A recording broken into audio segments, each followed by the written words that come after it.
எல்லா ராஜாவும் போல் இந்த புகாண்டாவோட ராஜா முத்தாசா ரொம்ப ரிச்சாக தான் இருந்திருக்காரு. நிறையா கார்லாம் வச்சுருந்தாராம். இதோ நீங்கள் பார்க்குறீங்களே, இதுதான் அவரோட ஃபேவரட் காராம், ஃபேண்டம் ரோல்ஸ் ராய்ஸ். ஆனால் நம்ம இடி அமீன் வந்தபோது இதை அப்படியே தூள் தூளாக ஆக்கி அவர் நாட்டை விட்டே தப்பிச்சு ஓடுற மாதிரி ஆயிடுச்சு போல இருக்கு. அவர் வச்சுருந்த அந்த மற்ற காரெல்லாம் வெளிநாட்டுக்கு கொண்டு போயிட்டு ஏதோ ரெஸ்டோர் பண்ணி திருப்பி கொண்டு வந்துட்டாங்க. ஆனால் இதை மட்டும் ஒரு நினைவாக அப்படியே விட்டு வச்சுருக்காங்க. இது இவ்வளோ உடஞ்சி போனதுனால இதோட பார்ட்ஸ் எல்லாம் இப்போ மாற்றிட்டாங்களாம். ஒரு பக்கம் கிரைஸ்லரோட பார்ட்ஸு, ஒரு பக்கம் டைம்லர் பென்ஸோட பார்ட்டு. இது வந்து ஒரிஜினல் ஃபேண்டமாக இப்போ இல்லைங்க.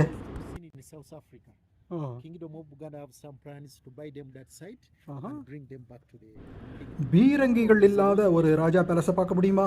இங்கேயும் ஒரு பீரங்கியை பார்த்தோங்க. ஆனால் இது ஒரு யூனிக் பீரங்கி. இதோட கதை என்ன தெரியுங்களா?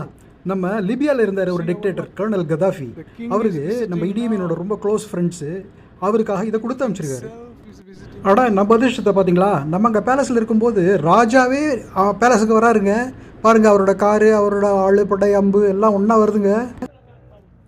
This is the cannon presented by Muammar Gaddafi to Idi Amin. A Russian-made cannon preserved now. இது மாதிரி துப்பாக்கிகள், பீரங்கிகள் இதெல்லாம் பார்க்கும்போது எனக்கு மனசில் ஒரு சந்தேகங்க. எவ்வளவுதான் ரிச்சாக இந்த ராஜாக்கள்லாம் வாழ்ந்திருந்தாலும் அவங்களால கவலை இல்லாமல் நைட்டு படுத்து தூங்கியிருக்க முடியுமா? எந்த நேரத்தில் எவன் வந்து என்ன பண்ணுவானோன்னு பயந்துன்னு தானே இருந்திருப்பாங்க. Idi Amin received this from Colonel Gaddafi. That's the beauty of it. Yeah. It's only losers.